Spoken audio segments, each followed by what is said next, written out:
Morning, kids. Morning. We're off to sunny Cornwall. Are you excited? Yeah.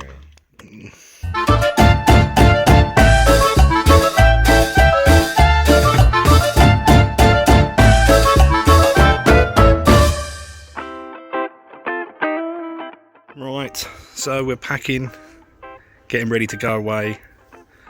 The back of the car is almost full up. I've told the kids they'd had one bag for life and one bag in the car, and that is it. If they can't fit their clothes in there, or their computer consoles or whatever, they're not taking them, because the back of the car is full to the brim, and the trailer is also pretty full up as well. And the wife still wants to get the uni in there, because apparently we need to make pizzas when we go camping. We're off to Bude in Cornwall with this handmade trailer, which I've changed all the wheel bearings on and the tyres, and also replaced the bolts on the tow hitch, and I've got my safety chain and bits and pieces, and I'm just hoping it makes it there. So off to sunny Cornwall we go. Sunny? Huh. No, I don't think so.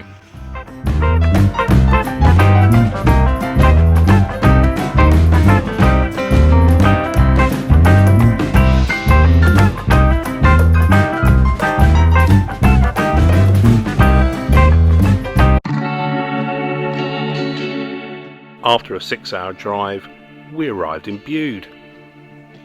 The campsite wouldn't let us check in early, so we went down to the town to have a look around.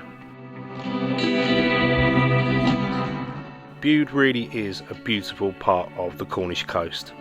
The town has lots to offer, plenty of little shops, boating, surfing, a great beach, and plenty of places to eat out. How's your Cornish pasty? Good? No, it's only 10 o'clock. We've only been here 10 minutes, you've already eaten a pasty. Originally a Bronze Age settlement and later favoured by the Victorians, it's not difficult to see why this place became so popular.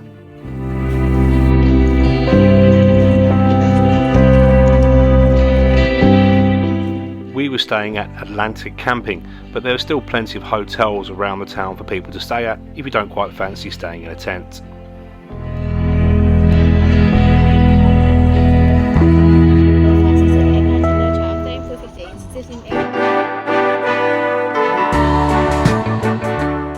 Atlantic Camping offer a number of places for people to stay, including their surf pods and their cottages, but we were staying in our tent. So we got the Berghaus 6 XLR up,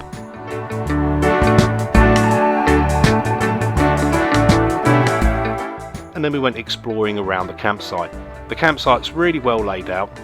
There's a nice feel of it, especially in the sunshine. There's outdoor washing facilities,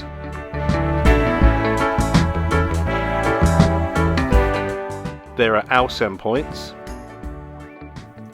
and there's a shower and toilet block situated at the bottom of the site and also halfway up. However, be aware that most of the pitches are angled. The toilet facilities were adequate, although the showers could do with some improvement, for example maybe a shelf to put your clothes on rather than just hooks. And there's also a playground available for children, but they must be supervised at all times and dogs are not allowed to go inside. Dogs should also remain on a lead at all times. So we had a drink, had something to eat, and then it was time to get our head down, ready for another day of adventuring around Bude. But of course, we've got to have that pizza first.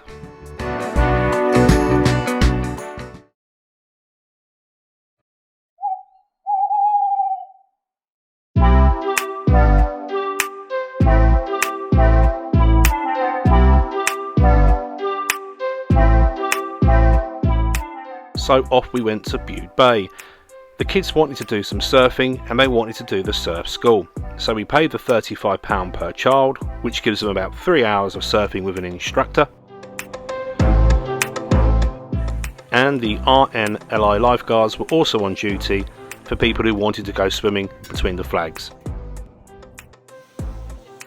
The surf school included free surfboards and also the wetsuits, and after an initial instruction they were sent out onto the water. and they all had a great time.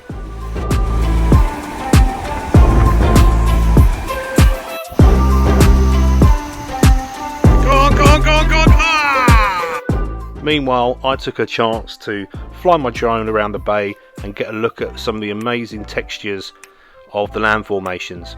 There's also the Bude Sea Pool as well, which is run by a local charity.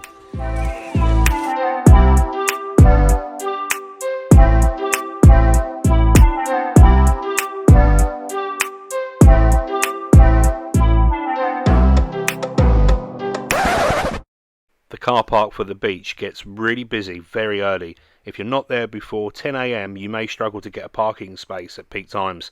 And if you don't park in a designated bay, you will get a parking ticket. So make sure you park in a designated bay and try and arrive before 10 AM.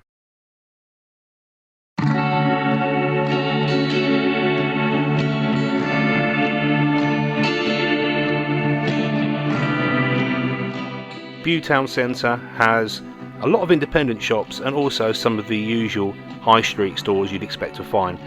They've also got a number of shops selling their own clothing. And of course, you can get yourself a Cornish pasty, a cake or something a bit different. This was a great shop for those who like skateboarding. Loads of boards in here, loads of different clothing. But our favourite shop was the Barrel Rock Clothing Company. It's run by a couple of really nice people. They've got some excellent independent logos and brands that they produced on their own t-shirts, tees, hoodies, hats. It's a really good shop. We highly recommend you pop in there and have a look if you find yourself in Bude.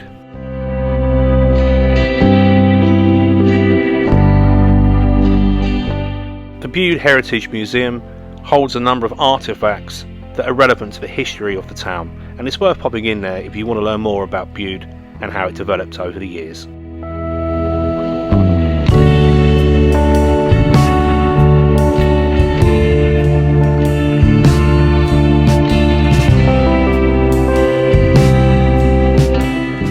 And after a busy day, we stopped at the Carrier's Inn for a nice pint of local ale, watched the world go by, and maybe had another one or two, maybe three.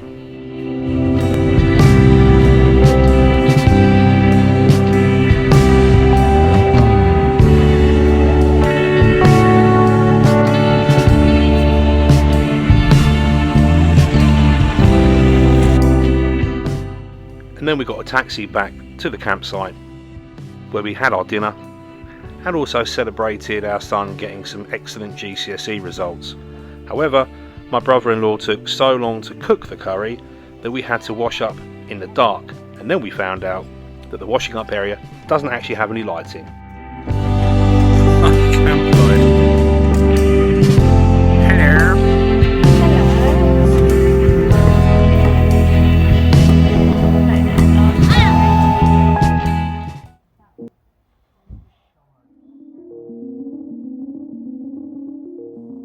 The following day we went down to Widemouth Bay. It's a really stunning place. Some of the rock formations are absolutely beautiful. The beach is also stunning. Again, like Bude, it does get quite busy. However, we found a parking space on the top of the hill and there was free parking there. We parked up, we went for a walk, got the drone out as well to try and take in some of this amazing scenery.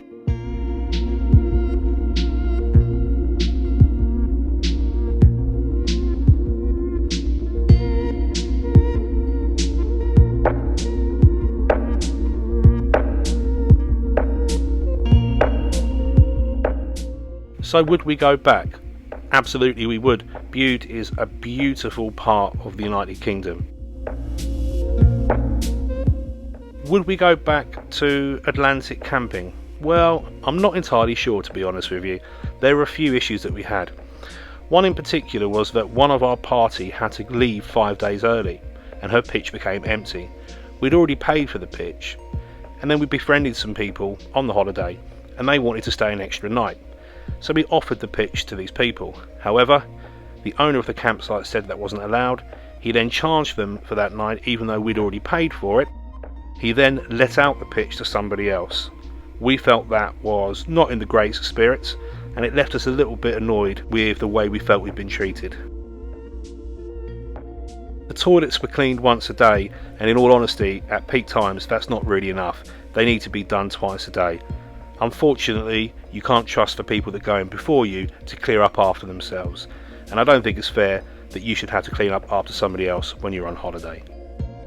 Otherwise though, the campsite was very nice, and other than the noise that came on the bank holiday weekend, which was always going to happen with young families around, we would go back in that respect. But we do feel that the owner was a little bit abrupt with us a couple of times, and so did some of the other people staying on the campsite.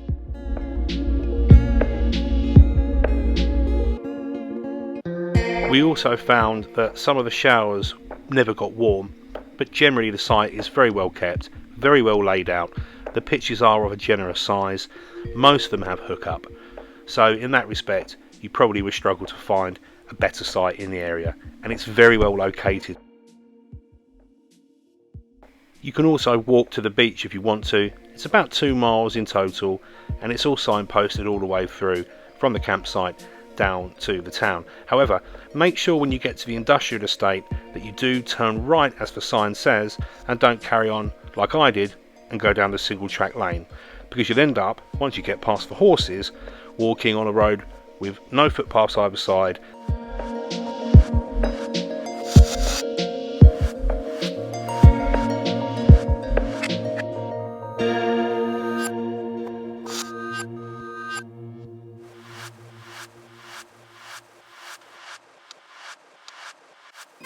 I hope you found this vlog useful. If you'd like to see another video in the future, then please make sure you subscribe to this channel. It's totally free of charge, and the next time we go on our holiday, we'll make sure you come along with us. As always, thanks for watching, take care.